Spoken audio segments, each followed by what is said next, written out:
Türkiyənin Suriyada 3 hərbi baza tikəcəyinə dair xəbər İsrail hökumətində müəyyən narahatlıq doğurur. İsrailin Hayom nəşrinin verdiyi məlumata görə artıq Təl-Əviv bu bazaların qurulmasının qarşısının alınması üçün Amerika Birləşmiş Ştatlarına müraciət edir. Nəşr yazır ki, İsrail Suriyada bazaların tikilməməsi və Ankaranın Təl-Əvivə qarşı siyasət yürütməməsi üçün Vaşinqtondan zəmanət istəyir. Amma hazırda regionun terrorçulardan təmizlənməsi, PKK daxil bir çox birləşmələrin tərksilah olacaqlarını bildirməsi regionda xaosun bitməsinə və stabil vəziyyətin yaranmasına gətirib çıxarır. Ümumiyyətlə Suriyanın cənubunu İsrail işğal edərək öz ərazisinə qatmaq, regionda güclənmək, Suriyada yeni etnik bir əraziləri ayrı-ayrı müstəqil dövlətlər yaratmaq planına malikdir. Ona görə də Türkiyə buna imkan vermir.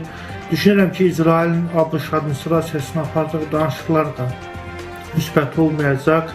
Çünki Trump administrasiyasının Türkiyə mövqeyi müsbətdir. Ümumiyyətlə, Türkiyədə hər hansı bir gücün Türkiyəyə hər qarşı təzyiqləri də qəbul etdirilmə proseslər məhz Türkiyə milli maraqları müstəvisində davam edəcək. Hadisələrin hansı formada irəliləyəcəyini, Türkiyənin və Birləşmiş Ştatların ortaq maraqlarının nə zamana qədər davam edəcəyini, həmçinin İsrailin bütün bu baş verənlərə hansı formada reaksiya verəcəyini isə yaxın tarixlərdə görəcəyik.